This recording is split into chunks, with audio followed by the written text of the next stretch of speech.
Welcome to Secrets of the Stars, where we explore the ancient knowledge of astrology, decode your unique blueprint, and unveil how the wisdom of the sky contributes to your life. I'm your host, Abby Lutus, astrologer, mentor, and sky guide. It's time to embark on a cosmic adventure of self-discovery and understanding why you are the way you are. Let's dive in. Well, hello everyone, and welcome back to Secrets of the Stars. Excited to be back in here with another astrology episode for you. But just to give you a little bit of an update on my life, last week I took the week off work, pretty much most of it, because I had some beautiful friends up from home and we were competing in the Australian Masters Surf Lifesaving Championship. So we had a blast. We used to compete many moons ago in the open competition, and now we just love to connect and stay in contact and stay healthy and have fun. And so that's exactly what we did. We placed second, a very close second, I might add, in our beach relay. And I had a very fortunate race in my beach flags and I placed third, which was incredible considering I have done not much training. And I say not much because I'm constantly working out. But when you're training for beach sprinting or beach flags, it is a different ball game. It's very fast. You need to have your muscles attuned. And so as you can imagine, we were quite sore after the few days of competition, but it was so amazing. We then stayed on to watch the open competitors and we had a really large team up from Anglesea. And so it was so good. It just brought back so many memories of when we were in our heyday, and it was just such a blast. So that was how I spent my week, scaling back and just spending time doing something with my friends from the past. And it's so interesting because right now Mercury is retrograde in my fourth house.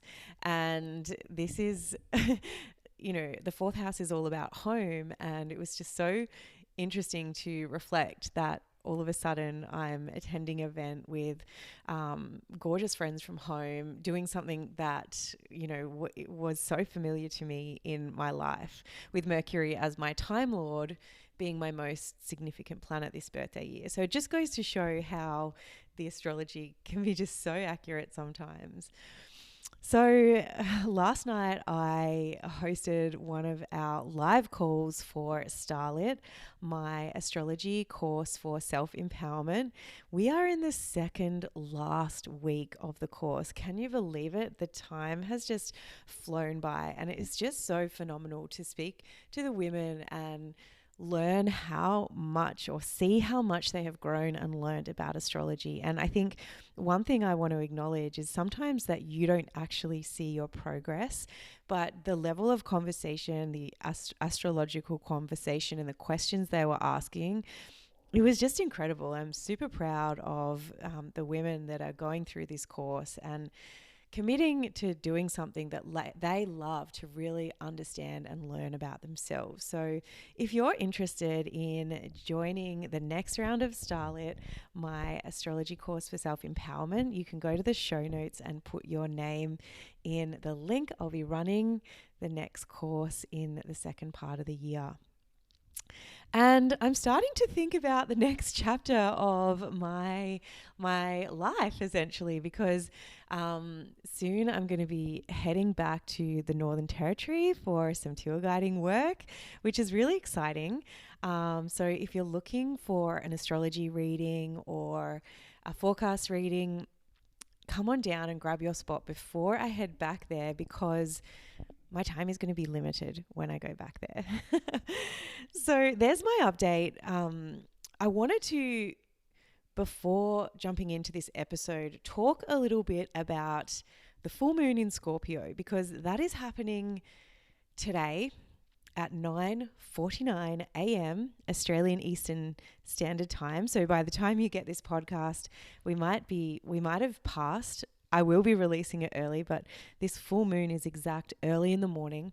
It's happening at 4 degrees Scorpio with, of course, the sun at 4 degrees Taurus. So the sun is always in the opposite sign at the same degree point when we have a full moon. And while this is the first lunation after eclipse season, you might think things have started to settle down, after that intense peak that has been eclipse season. But the reality is that this full moon is happening in Scorpio, and the moon does not like being in Scorpio. It's called being in detriment, and it's a place where the planets don't feel like themselves.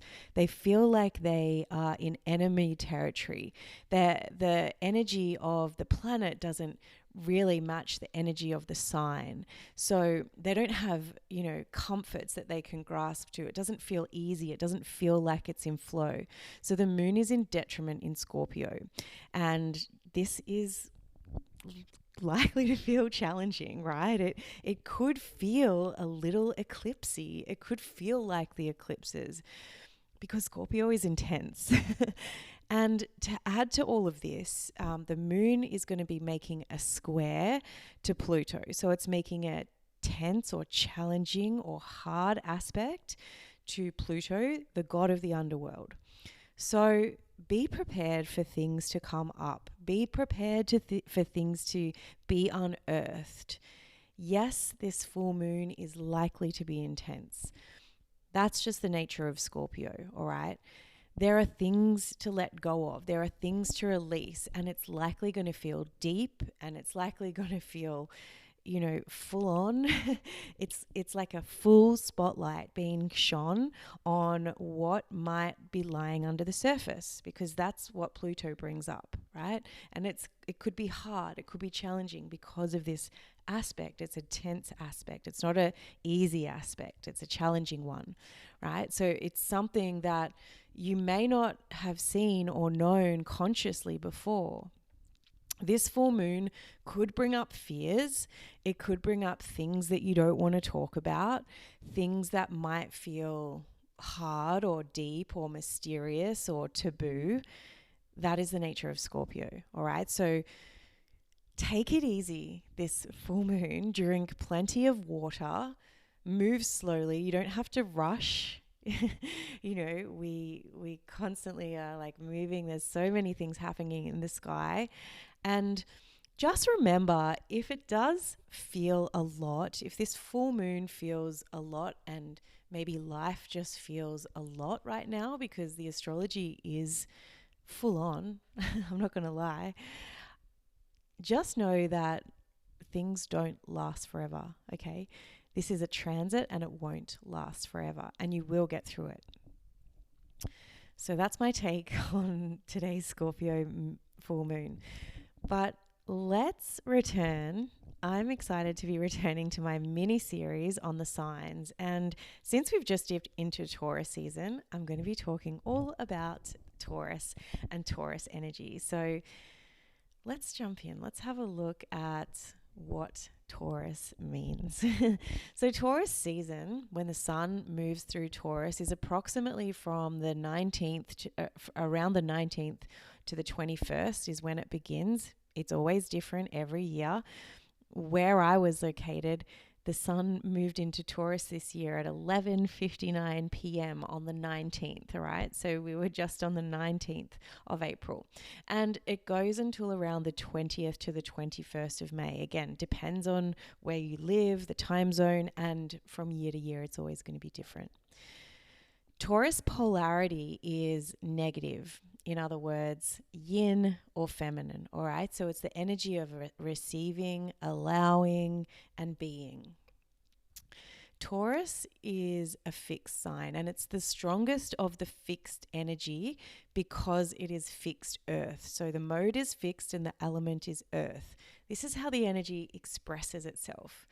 So it's the strongest of the fixed signs because it's earth, because earth is heavy, okay? Fixed earth energy is grounding, it's trusting, it's secure, and it's reliable.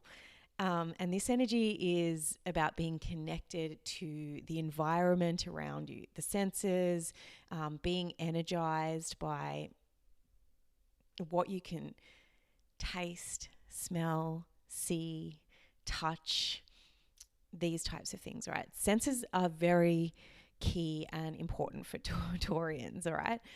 I have never crossed a person that has strong Taurian energy that does not like food. It is a strong Taurus quality, all right? But yeah, fixed earth it can be stubborn. It can be hard to move. It can be this energy of stuckness, okay?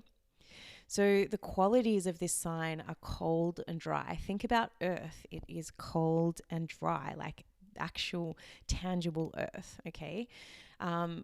When I'm talking about these qualities and the symbology of signs, you can use the elements and the symbols to gain an understanding and start to develop your astrological language.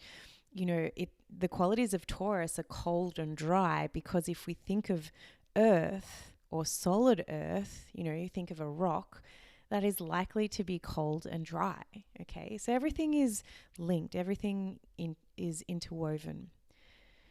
The ruling planet of Taurus is Venus, and this connects back into the polarity of the yin and the feminine, all right? So it's connected to beauty, it's connected to money, love, relationships, it's connected to stability. These are all Venusian themes. It's connected to values. And Taurus symbol is the bull. So the bull is a character that is slow to anger and slow to move. So it's this very slow moving energy. The energy is calculated and measured, and it's concerned with rhythms and cycles of nature, and it is attuned to the physical reality, okay? As I was saying before, the senses, the things that we can see, taste, smell, and touch. This is Taurus. Now, if we were looking at a stage of life, which I love to look at the signs in this sort of stage of life, I talked about Aries being the newborn baby. I like to think of Taurus as the toddler that, you know, it's delighted when they come online and connect with the senses for the very first time. Imagine, you know, seeing someone that has never smelt delicious bread before to experience that sensation, all right? This is the stage of life, the toddler that's just learning about how things feel, how things taste, getting attuned to those senses. So the body parts that Taurus rules over include the neck, the ears, the metabolic system, the throat, the thyroid, the jaw, the vocal cords, the tongue, the senses, and the cervical spine. So as you can imagine, it's all these areas. The zodiac governs areas of the body, and as a very general rule, not absolute, we start at Aries at the head and we move our way down. So Taurus is this next layer where it's looking at the neck and the ears and the throat and all in this vicinity. It's all of these things essentially. So if we're looking toward movement that Taurus likes as a fixed earth sign is heavy weights, right? Taurus is strong. It will love powerlifting, strength-based activities, hiking, because hiking is out in nature on the earth, and cross-country because you're going across the earth essentially. If we were looking to nutrition types that would satisfy Taurus, satisfaction. It loves taste. As I mentioned, every Taurian that I've ever crossed loves food. Nutrition for sustained energy. Because it's the qualities of Taurus are cold and dry, it will like warm drinks. It's curious because it's that very new energy. It probably likes high fiber, protein, and fat to sustain that sustainable, secure energy of Taurus. Taurus opposite sign is Scorpio, as we were talking about in the upcoming full moon in Scorpio. It is opposite. So generally the qualities of that sign are opposite, okay? The colors of Scorpio would be green, dark blue, maybe even browns as well to represent the earth. The traditional season is the peak spring. So it's like when the earth is just starting to come back into online, essentially, after the springtime, or in the springtime, essentially, peak spring, right? And here in the Southern Hemisphere, it is in the peak of autumn. So this Taurus energy brings calmness. It brings patience and sensuality. It's enduring and persistent, and it will stick with things over time. Okay, that's that fixed earth energy. It's very persistent. There is a need for security, stability, and has sound financial sense and the ability to accumulate wealth over time. Very connected in with wealth, material things, and values, essentially. Taurus energy is comfortable and enjoys being satisfied. I talked about that with relation to nutrition. Wants to be satisfied, and it has a strong sense of embodiment and really understands its quality of embodiment. This can tie in back to that feminine energy too. Taurus might be reluctant to let go because of this, this fixedness of Taurus. It can be incredibly stubborn, and it's like being very set in their ways and unwilling to change, okay? This energy can be self-indulgent, and sometimes it can be considered lazy, all right? I always like to mention the shade or the shadow aspects of any quality, any sign, any planet, and these are those. So it can be very materialistic focused, very much maybe not willing to compromise, even possessive. And this is the energy of stuckness, okay? Taurus energy can get stuck. It's fixed earth, as I keep saying. They can also be very opinionated, but this is not necessarily a negative or shadow quality. It may be both, right? Light and shade. So this is Taurus, okay? Let me know. It's so interesting. I normally have a lot of, my voice is probably a lot more sped up, and I found it so interesting that I feel like a little bit more slowed down. Probably the influence of Taurus here as I talk through this episode. Anyway, there you have it. I hope you've enjoyed this episode. I hope that this full moon in Scorpio for you is mighty fine and not too challenging. Full moons can bring up a lot, and sometimes we don't feel them at all. So let's hope that whatever you're experiencing this full moon is enjoyable, and know that whatever you're going through, it's always worth it, right? And I'm just getting that quote. It's like the best way out is always to go through something. So there you go. If you're interested in booking a reading or a forecast reading, please go to my website, abbylutis.com.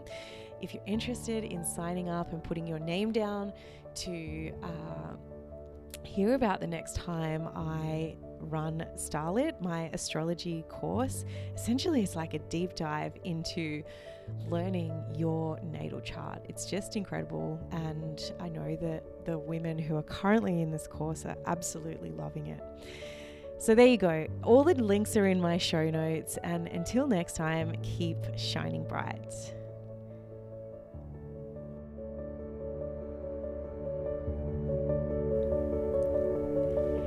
Thank you for joining me on this cosmic journey of self-discovery. If you have enjoyed this episode, please leave a review and share it with someone who you think would love it. Keep exploring the secrets of the stars, and remember, the universe has woven a unique story just for you. Until next time, keep shining bright.